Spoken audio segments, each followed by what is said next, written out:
नववर्षाच्या स्वागतासाठी ठाणे जिल्ह्यात पोलिसांची जनजागृती मोहीम राबवण्यात आली आहे। दारू पिऊन वाहन चालवू नका, लोकांना वाहतूक नियमांबाबत जागरूक करण्याचा अनोखा प्रयत्न वाहतूक पोलीस शाखेने केला आहे।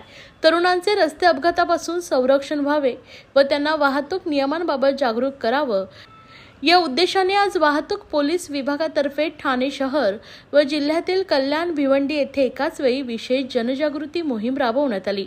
ठाणे पोलीस आयुक्त आशुतोष डुमरे यांच्या आदेशान्वये अतिरिक्त ठाणेदार यांच्या मार्गदर्शनाखाली व वाहतूक डीसीपींच्या नेतृत्वाखाली ही मोहीम राबवण्यात आली आहे। वाहतूक शाखेचे डीसीपी पंकज शिरसाट यांनी या कारवाईची कमान घेतली। त्यांनी स्थानिक नागरिक व वाहन चालकांना वाहतूक नियमांचं पालन करण्यास प्रवृत्त केले। कार्यक्रमादरम्यान पोलीस अधिकाऱ्यांनी वाहन चालकांना सुरक्षा बँड आणि संरक्षण धागे बांधले आणि त्यांना सुरक्षित प्रवासासाठी शुभेच्छा दिल्या आहेत। हेल्मेट, सीट बेल्ट लावणे, वेग टाळणे, मद्यपान न करणे, वाहन चालवणे यांसारख्या महत्त्वाच्या नियमांबाबत पोलीस अधिकाऱ्यांनी लोकांना जागरूक केले। तसेच कार्यक्रमात उपस्थित युवकांना रस्ता सुरक्षेचे महत्त्व सविस्तर समजावून सांगण्यात आले। पोलिसांनी स्थानिक लोकांना वाहतुकीचे नियम पाळण्याचे आणि इतरांनाही तसे करण्याचं प्रेरित करण्याचं आवाहन केलंय।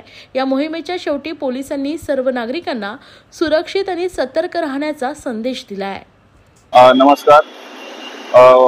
वाहतूक विभागामार्फत आज सर्व ठाण्यामध्ये मोहीम राबवली जाते। अशी की ड्रंक अँड ड्राईव्ह करून कोणी व्हेकल चालवू नये, दारू पिऊन कोणी वाहन चालवू नये। त्याचप्रमाणे प्रत्येक नागरिकांनी ट्रॅफिक रूल्स आहे ते फॉलो केले पाहिजे। ट्रॅफिक रूल्स जर फॉलो केले तर कोणत्याही प्रकारचा अपघात होणार नाही।